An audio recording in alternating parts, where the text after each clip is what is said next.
Hey queridos, pues bienvenidos a otro recorrido de mi más reciente libro, Ruge o espera a ser devorado. Estoy leyendo pequeñas secciones o pequeños fragmentos para poder compartir con ustedes y compartirles un pedazo del contenido. Hoy voy a leer acerca de la culpa, cómo la culpa suele desinflarnos, ¿verdad? Y cómo siempre está acompañado de una necesidad de reparación. Bien, ¿quién no ha reflexionado sobre la culpa? Todos buscan expiar la culpa, ya sea desde la religión, la filosofía, la justicia, la historia, la antropología, la psicología o la poesía. Es hija de todas estas reflexiones, es gestada por el amor, pero también por el odio. De la culpa nacieron ritos, meditaciones, plegarias, dogmas, clamores, sacrificios y penitencias. ¿Existe el perdón sin culpa? Por el mundo se escuchan murmullos incesantes que cantan: es mi culpa, es su culpa, no fue mi culpa. ¿Acaso eso será que nos produce consuelo? De forma natural sentimos culpa cuando hacemos algo que creemos que está mal, cuando le hacemos daño a alguien, cuando caminamos en sentido contrario a nuestros valores, cuando nos rendimos ante aquello que prometimos evitar. Sentimos culpa por la mentira, por las traiciones, la negligencia o la impiedad. Y tiene sentido que la sintamos por todo ello, pero también hay quienes sienten culpa por situaciones que se salen de su control, como el divorcio de los padres o la aventura de un amigo, o incluso porque les ocurren cosas buenas, como ser felices o salir bien en la prueba en la que otros fracasaron. Cargamos con culpas dolorosas, como no haber podido hacer nada por un ser querido que se quitó la vida. La culpa no duele, pero lastima. No produce miedo, pero nos hace huir. Sucedió en el pasado, pero no deja de estar presente. A veces pienso que llevamos en los genes la culpa que sintieron Adán y Eva, esa vergüenza que como la humedad se ha colado en toda la sociedad.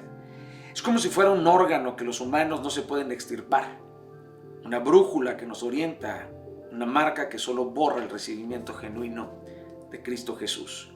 ¿No fue Él quien transformó el peso de nuestra culpa, pagando por adelantado todo arrepentimiento? ¿Puedo encontrarme en aquello que me hace sentir culpa? ¿Acaso vigila lo que me imposibilita el paso a mi inconsciente, protegiéndome de la verdad que no deseo aceptar? ¿Ha levantado un muro precisamente en medio de nuestra frágil libertad? ¿Qué hacer con la culpa que teje la sociedad y que se llega a sentir por nacer con dones, talentos o privilegios? La culpa puede ser un camino de autoaprendizaje, pero es necesario superarla, porque si la dejamos crecer, producirá un cáncer en las entrañas de nuestra percepción interna. Como ya lo he dicho, sentir culpa nos lleva a una condición constante en la que buscamos compensar, abonar capital a una deuda insaciable, y no es siempre un lujo que podemos pagar, especialmente por el otro precio que estas compensaciones tienen en nuestras cuentas emocionales y en nuestro capital espiritual. También puede ser un sensor personal que nos advierte que traicionamos la empatía. Creo que cierto porcentaje de esta emoción puede desempeñar funciones que nos hagan más conscientes de reconocer o intervenir nuestros errores y con ello reparar y ajustar nuestros pasos. Es como una herramienta de readaptación. La culpa no viaja sola, siempre anda en grupo. Sus amigos son la angustia, la frustración, la tristeza y los pensamientos menos productivos del ser humano. Llega a ser un disco rayado en las diferentes dimensiones del tiempo. Pervierte nuestro juicio moral, se acompaña de peritos con dictámenes subjetivos y repletos de sesgos, confunde nuestra conducta. Nos hace creer que el castigo autoimpuesto nos salvará. No es lo mismo remordimiento que arrepentimiento. El primero es un deseo, el segundo un hecho. El primero es un cambio de conducta temporal, mientras que el segundo produce un cambio de naturaleza. Observa la culpa y no permitas que pervierta tu realidad, haciéndote caer en una angustiosa tempestad. ¿De qué nos sirve una culpa a la que no le damos utilidad? En la mayoría de los casos solo sirve para atormentarnos sin nada que aportar. Nos enseñaron a sentirla y eso incluye una larga lista de normas sociales, familiares, culturales y sobre todo religiosas que tienen que ver más con los otros que con nosotros mismos. También nos han llevado a la culpa por sentir lo que otros no desean que sintamos. De hecho, la religiosidad es uno de los hoteles favoritos de la culpa. Quieren que nos sintamos mal por saber sin tener un diploma, por creer sin recibir los látigos del domador, por amar sin seguir sus normas morales, dogmáticas y religiosas.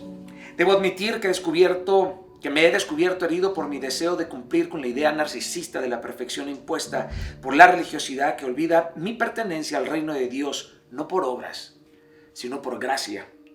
Ustedes no saben, queridos, las veces que yo me he sentido de verdad culpable por no cumplir, tantas veces por estos estándares que me atormentan por miles y miles de personas que debería de cumplir por este asunto de la religiosidad.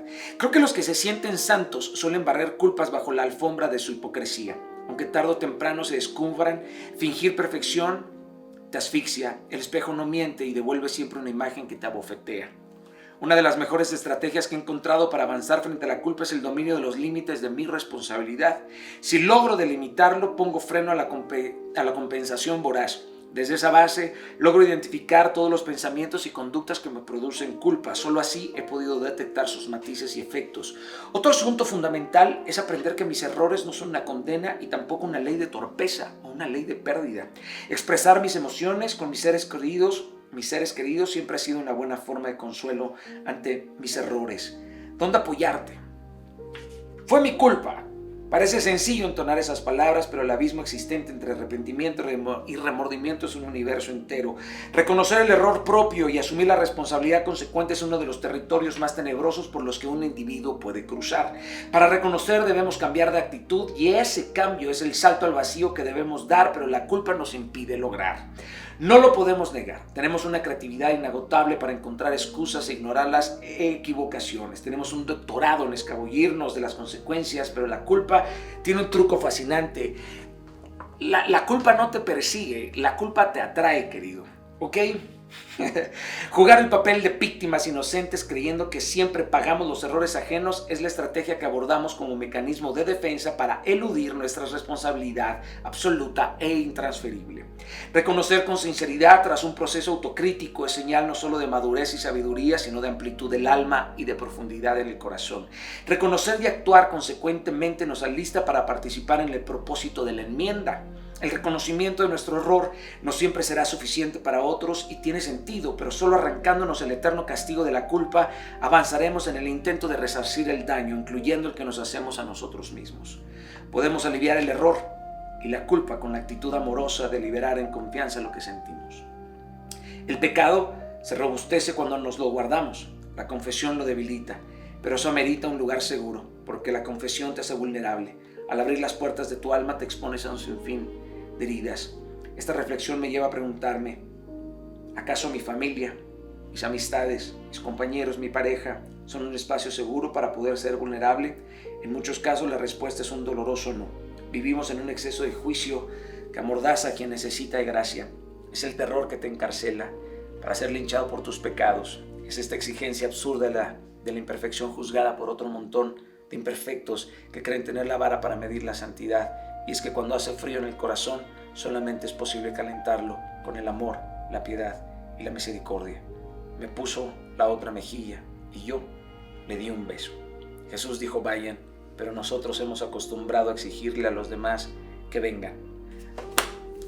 Ruge o espera ser devorado. Espero que sea de bendición, de servicio, que los acompañe en cada uno de estos momentos.